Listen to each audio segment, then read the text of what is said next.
Welcome. This is Love Well, presented by Love Now Media. I'm Helanah. I'm Greg. And we're your hosts. Today, we're going to be talking about body image and weight. Oof. Why do you say that? Because it's sensitive to me. Okay. Why? Because you hold your hand? You just want to hold my hand. I do like holding your hand. I know you want to hold my hand. Okay, why is it sensitive? Tell me. All right. So I think growing up, I had weight issues, and even now today, you know, I have moments where I go through spells of emotional eating, dealing with stress. Which I think everybody does. I think everybody does. Yeah. I think, and I think that does leave an imprint on how you view yourself and how you view others when it comes to relationships. You know, if you're not loving yourself, you're going to treat the other person. Wait, go back to the story. You were going to tell a story. I wasn't. Okay, well, I don't need to hold your hand anymore. I don't need. You know how many stories I got about being overweight as a kid, as an adult? But just saying, I wanted to make a point. You know, you have to love yourself, and body image is something that I, as a guy, as a man, I definitely struggle with. I have no problem saying that. I look in the mirror sometimes, I'm like, whoa. Wait, I want to pause you right there because I think a lot of folks don't expect that response, right? I think they're kind of like, based off of the magazines and the media, they're expecting the woman, not that I represent all women in the world, but, you know, to be more, you know, body conscious and have, you know, really being a part of the body positive movement. But what you're saying is really powerful is that everybody deals with it. Everybody, right? And everybody, you know, go to the gym. Deals with that. You go to the gym and you see these guys lifting like 300 pounds, like,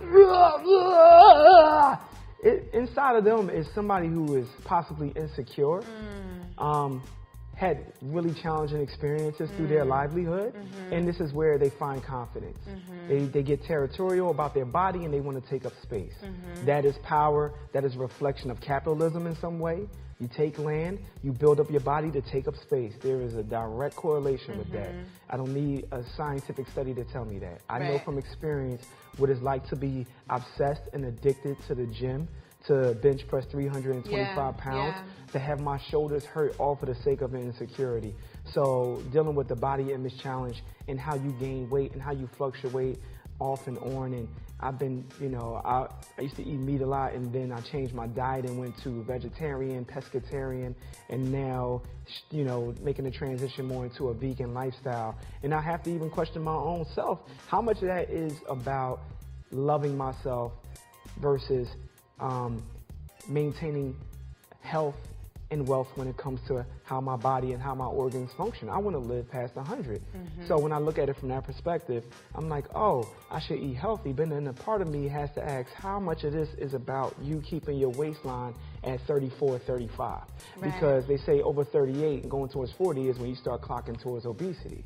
You know, so knowing all that and being a man and understanding that it's not the popular conversation for a guy to say, I have body image issues. So how do you deal with that? I mean, do you talk to other men about that? Do you talk to, like, I mean, I know we talk about it, and I guess that's kind of part of why we're here to talk about it now. I think with mature men, I definitely have had these conversations. Yeah. Even down to the emotional eating and how to cope with having a family and building a family. You know, we don't have a family yet. We're 3 months out from being married, and we do talk about children. But when the children come, it's going to change the game. Yeah, you know, you think we indulge in emotional eating now? Wait until there's one or two or three of us running around that look like you and they're screaming when they bottle or they want to watch TV, and we like, no, you can't have an iPad until you're 10. You know what I'm saying? Wait until those times come, because it's going to change the landscape in how we function in life. Because it's not going to be about us anymore. It's going to be about them. Yeah. You know? I think emotional eating is something I've definitely dealt with. I was an athlete for most of my childhood, so I never really connected what you eat to how you look. It was to me more so about how well I performed, either playing basketball or playing volleyball or running track. So I really ate for nutrition, to be honest. And honestly, it's all my mom's upbringing. She made sure we ate a bunch of fruits and vegetables. Like if we ordered Papa John's pizza, we weren't allowed to eat it in the car. We had to wait till we got home. We had to get a plate. We only could have 2 pieces. We had to have a half a plate of salad. I mean, it sounds crazy now, but that's the lifestyle that I live, and it makes it so much easier to like maintain a balanced, you know, at least a balanced nutritionally dense diet.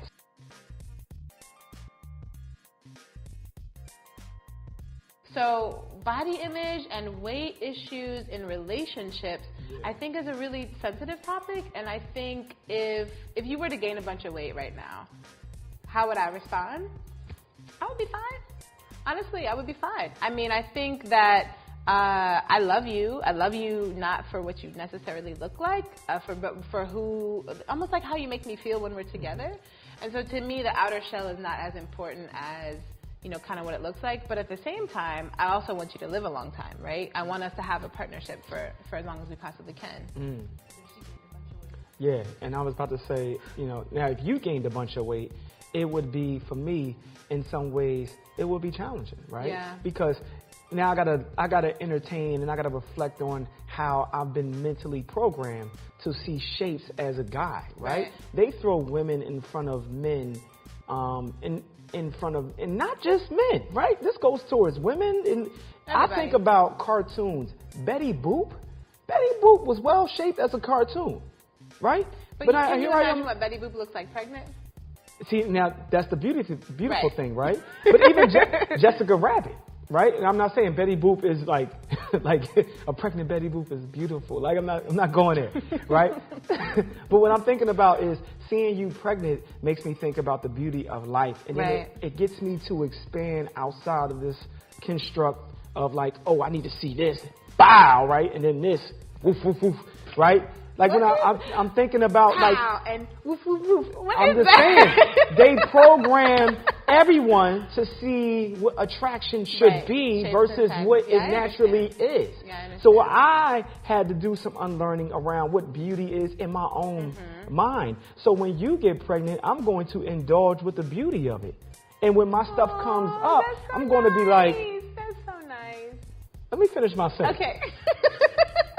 Oh my gosh. Anyway, but when you get pregnant, I'm going to indulge with the beauty and the change that is, and I'm going to love you through it, and I'm going to love me through it even more, because the more I'm loving me and dealing with my own personal, you know, reflections of how I see body image, how I see weight, I'm going to also be looking at you and transferring that same energy in the most loving way possible. Yeah.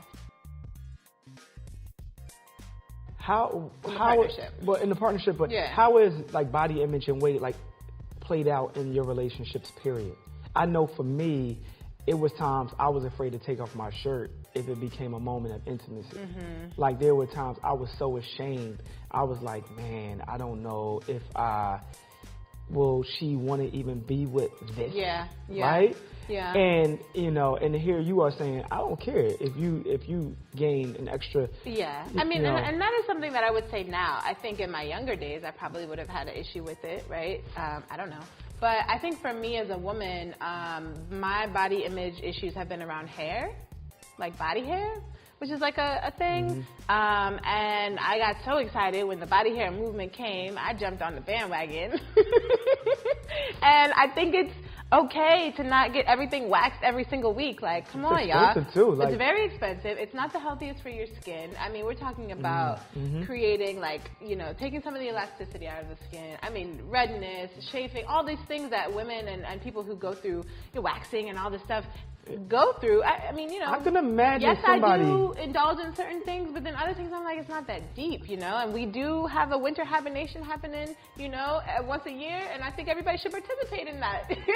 Your body needs a chance to kind of just do its own natural thing, and so.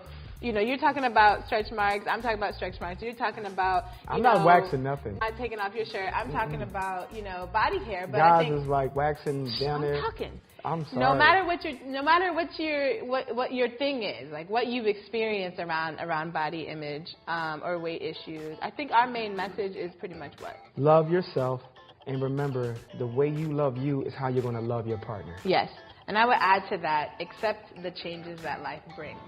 Your body's going to change, your ideologies are going to change, your friend circles will change, your financial situation will change. Yep. And life is just this roller coaster. And I think what's beautiful about having a partner is you have somebody to share those changes with.